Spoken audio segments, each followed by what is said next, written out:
Assalamualaikum dan salam sejahtera. Berita TV, Institut Pengajian Tinggi. Negara Malaysia telah diserang wabak penyakit COVID-19 seawal tahun 2020 sehingga kini. Mengharungi pandemik COVID-19 ini, pelbagai cabaran yang dilalui oleh setiap umat manusia di dunia. Pendidikan di seluruh Malaysia amat terjejas, terutama dari aspek pengajaran dan pembelajaran sejak kehadiran pandemik COVID-19 ini. Namun demikian, sistem pendidikan di Malaysia tetap dilaksanakan dengan penukaran sistem pengajaran dan pembelajaran, sistem peperiksaan dan sebagainya yang dilaksanakan secara maya atau atas talian. Satu kajian yang dilaksanakan menyentuh peranan bimbingan dan kaunseling di sekolah dalam membina seorang pelajar yang seimbang berdasarkan falsafah pendidikan kebangsaan. Bidang-bidang bimbingan menjadi aspek penting terhadap seorang guru atau kaunselor dalam membimbing pelajarnya sepanjang pandemik COVID-19 ini. Terdapat beberapa bidang-bidang bimbingan yang kita akan terokai. Untuk merungkai informasi berikutnya, kita ke studio 2 bersama wartawan Filiza Izzati. Terima kasih saudara Hairi Hasmuni. Kementerian Pendidikan Malaysia KPM pada Julai 2020 mendapati pengajaran dan pembelajaran PDP secara dalam talian dan belajar dari rumah kurang berkesan berbanding secara bersemuka. Seperti mana saya jelaskan pada awal tadi, KPM mendapati pengajaran dan pembelajaran murid secara dalam talian dan secara home based learning adalah kurang berkesan berbanding secara bersemuka.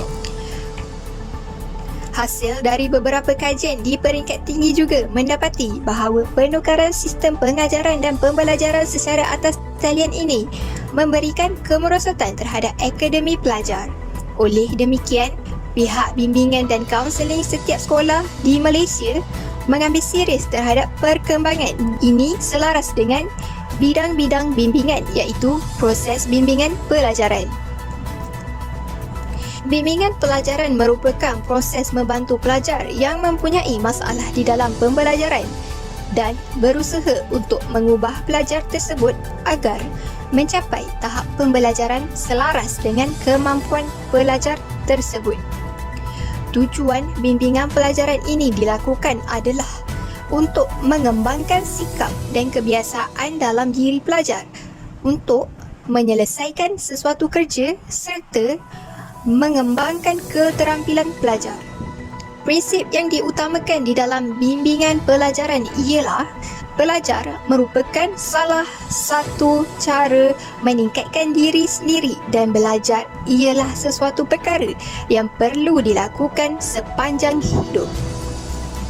Selain itu, prinsip di dalam bimbingan pelajaran adalah proses belajar dapat diwujudkan dengan adanya guru ataupun tiada guru. Melalui tinjauan terhadap sekolah di Negeri Sembilan, unit bimbingan SMKA Syam antara sekolah yang aktif melaksanakan program dan kem berbentuk akademik sebelum kehadiran pandemik COVID-19. Program yang dilaksanakan merangkumi aspek kemahiran belajar, pengurusan masa, penetapan target dan terapi minda. Ia adalah projek gemilang yang di mana fokus utama pihak sekolah adalah untuk membimbing pelajar tingkatan 3 dan tingkatan 5 yang akan menduduki peperiksaan PT3 dan SPM. Pihak sekolah juga memberikan penekanan terhadap emosi pelajar dengan melaksanakan program terapi minda sebelum pelajar-pelajar menduduki peperiksaan. Sebagai contoh, melaksanakan aktiviti sukan dan permainan bersama pelajar dan guru-guru. Program sedemikian adalah untuk mengurangkan tekanan terhadap pelajar sebelum peperiksaan bermula. Seterusnya, unit bimbingan kaunseling SMKA Syam melaksanakan aktiviti seperti kem kembara ilmu iaitu bengkel yang diikuti oleh pelajar SMKA Syam di luar kawasan sekolah. Meskipun pengajaran dan pembelajaran atas talian dilaksanakan, unit bimbingan dan kaunseling masih giat melaksanakan program berbentuk akademik seperti bengkel dan ceramah online secara atas talian. Usaha pihak sekolah amat dihargai dalam membimbing pelajar untuk kekal cemerlang selaras dengan hasrat falsafah pendidikan kebangsaan iaitu melahirkan rakyat Malaysia yang berilmu pengetahuan, berketerampilan, berakhlak mulia, bertanggungjawab dan berkeupayaan mencapai kesejahteraan diri serta memberi sumbangan terhadap keharmonian dan kemakmuran keluarga, masyarakat dan negara. Sekian daripada saya, Filza Izaki dari Selangor TV IPT. Bertemu kembali. Seramai 64,495 individu hilang pekerjaan sejak 1 Januari hingga 15 Julai lalu. Kata Menteri Sumber Manusia, Datuk Seri M. Saravanan, beliau berkata, statistik oleh Pejabat Sistem Insurans Pekerjaan SIP Pertubuhan Keselamatan Sosial Perkeso itu adalah lebih tinggi berbanding kira-kira 55,000 yang dinyatakan pelbagai agensi pekerjaan. Oleh demikian, ia juga memberi kesan terhadap kerjaya seorang pelajar dalam mengharungi kehidupan norma baharu. Ia harus dititik beratkan untuk melahirkan lebih ramai lagi individu yang mempunyai kerjaya yang cemerlang. Pihak sekolah, terutamanya unit bimbingan dan kaunseling, harus memberi perhatian terhadap kerjaya yang akan diceburi pelajar sepanjang penularan COVID-19 ini. Untuk mengupas maklumat lanjut, kita bersama wartawan Muhammad Iqmal. Terima kasih Hairi dari Sri Pentas. Peningkatan jumlah individu kehilangan pekerjaan membimbangkan pihak Kementerian Pelajaran dalam melahirkan modal insan yang cemerlang buat negara. Kerjaya pelajar harus dibentuk bermula dari sekolah lagi. Oleh demikian, setiap sekolah di Malaysia melaksanakan proses bimbingan kerjaya terhadap pelajar dalam membantu pelajar menceburi kerjaya yang terbaik buat dirinya. Menurut kaunselor Sekolah Menengah Agama Syams, Puan Nur Azmah binti Abdul Hamid, dalam satu wawancara bersama pelajar-pelajar UTHM, beliau menyatakan bahawa bimbingan kerjaya merupakan suatu upaya bantuan kepada pelajar agar mereka dapat mengenal serta memahami diri mereka. Pelajar juga dapat mengenal dunia kerjaya dan dapat membuat sesuatu keputusan yang tepat. Selain itu, pelajar dapat mengetahui pelbagai jenis pekerjaan yang berhubung dengan potensi dan mengetahui jenis-jenis pendidikan serta latihan yang diperlukan bagi suatu bidang tertentu. Tujuan bimbingan kerjaya adalah untuk pelajar mengenal karakteristik diri dari segi minat, nilai, kemampuan serta ciri-ciri kepribadian pelajar. Menurut Puan Azmah, prinsip-prinsip di dalam bimbingan kerjaya ialah pelajar hendaklah dibantu dalam mengembangkan pemahaman yang cukup membadai terhadap diri sendiri dan perkembangan sosial pribadi. Di samping itu, pelajar secara keseluruhan hendaklah dibantu untuk memperoleh pemahaman tentang perhubungan antara pendidikan dan keriernya. Sekolah Menengah Kebangsaan Agama Syams melaksanakan ujian terhadap pelajar tingkatan 3 yang mengambil peperiksaan PT3 yang akan memilih khusus mengikut minat dan potensi diri.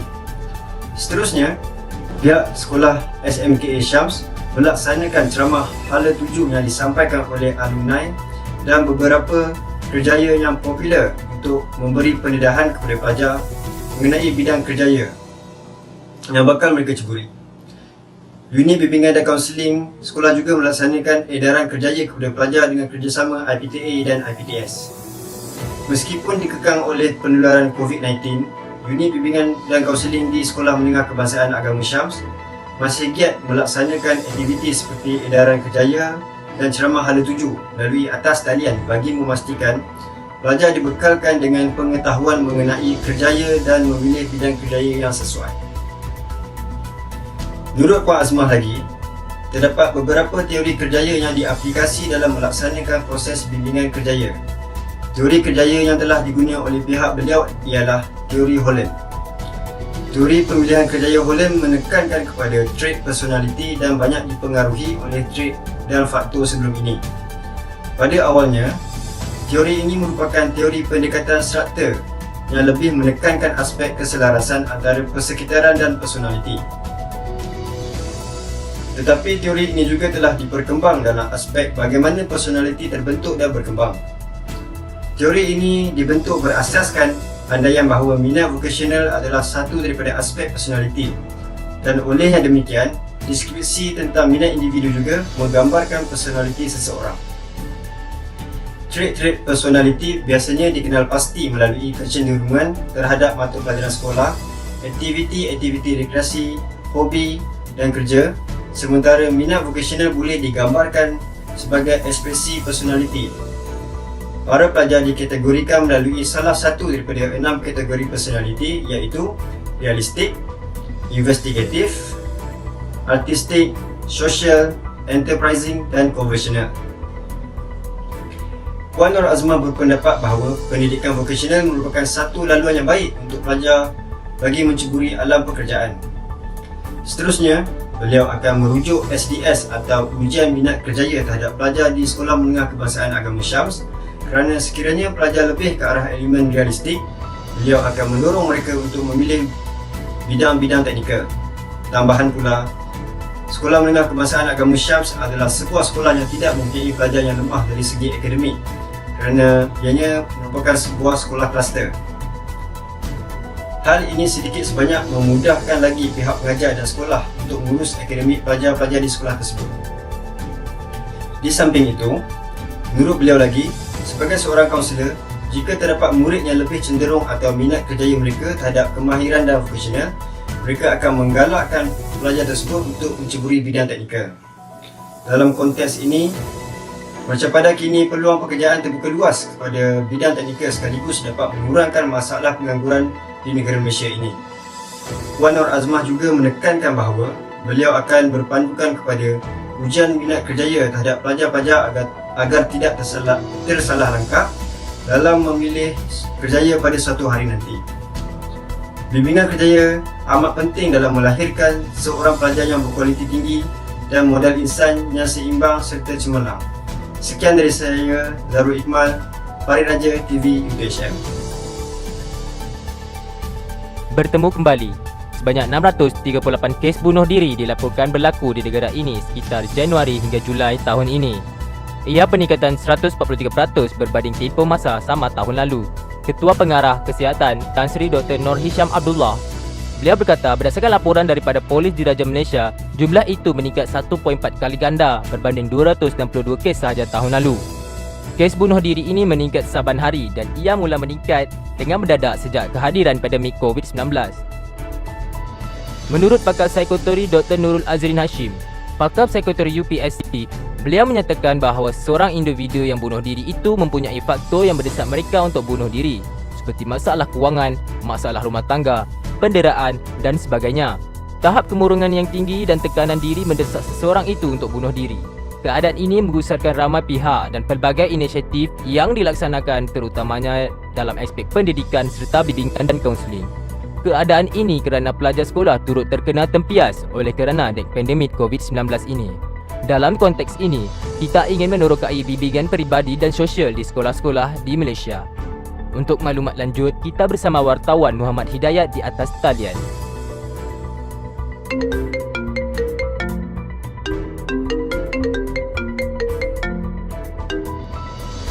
Assalamualaikum, Saudara Hidayat. Waalaikumsalam. Saudara, sepanjang wawancara saudara bersama kaunselor-kaunselor sekolah, boleh saudara kongsikan sedikit pada penonton terhadap bagaimana dan apakah persiapan pihak sekolah, terutamanya unit bimbingan dan kaunseling, menangani isu yang membelenggu negara iaitu kes bunuh diri, kemurungan, tekanan dan seumpamanya. Baiklah, terima kasih Hairi. Saban hari dapat kita lihat bahawa masalah emosi, kemurungan dan bunuh diri meningkat dengan pesat. Kegagalan seseorang itu untuk mengawal emosi, minda dan akal mempengaruhinya untuk bertindak agresif tanpa memikirkan kesan yang akan mendatang. Oleh demikian, sekolah-sekolah di Malaysia, antaranya ialah SMKA Syam, pihak bimbingan dan kaunseling akan melaksanakan proses bimbingan peribadi dan sosial. Bimbingan peribadi dan sosial merupakan suatu bantuan yang diberikan kepada individu dalam menyelesaikan masalah kompleks dan bersifat rahsia atau peribadi, manakala bimbingan sosial merupakan suatu bimbingan yang diberikan oleh seorang ahli kepada individu atau kelompok serta membantu individu menyelesaikan masalah peribadi sosial. Bimbingan peribadi adalah melalui komunikasi interpersonal. Kaunselor akan menjalinkan hubungan yang sihat bersama pelajar dan akan mengenal pasti masalah yang dihadapi pelajar dalam pengajaran dan pembelajaran atau di rumah. Kemudian, kaunselor akan memberi beberapa jalan penyelesaian berdasarkan kemampuan pelajar dan pelajar bertanggungjawab untuk membuat keputusan sendiri.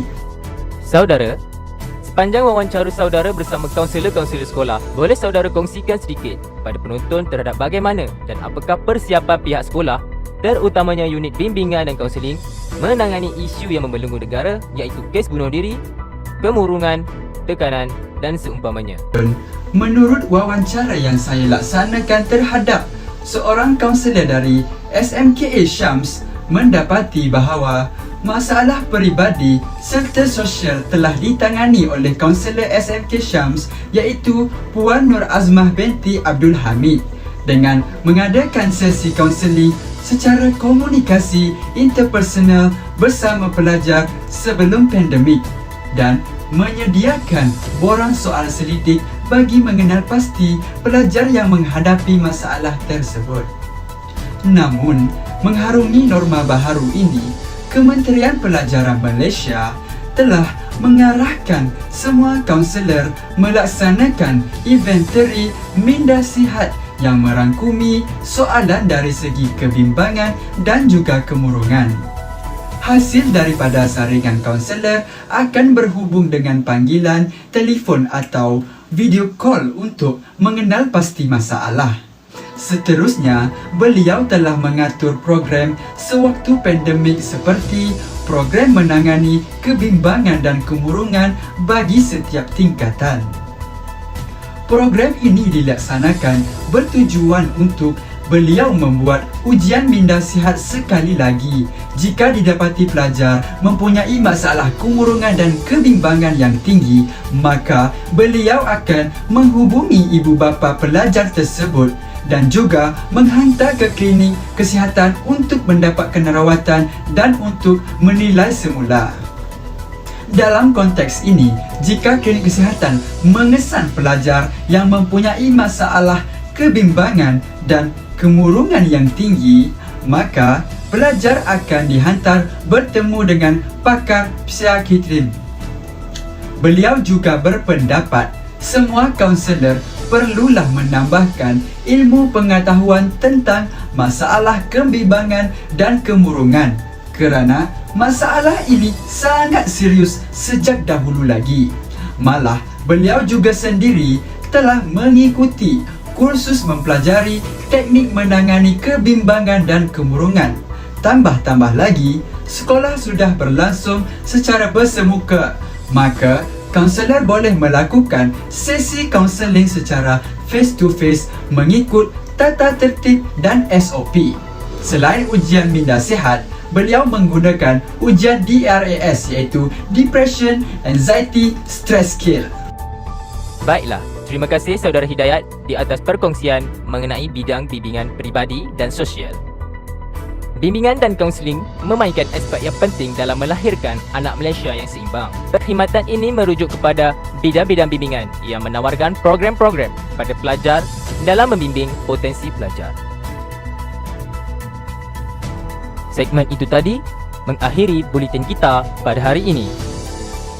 Saudara, kadang senyuman adalah air mata yang tidak terlihat dan air mata adalah kekuatan terakhir yang kita miliki.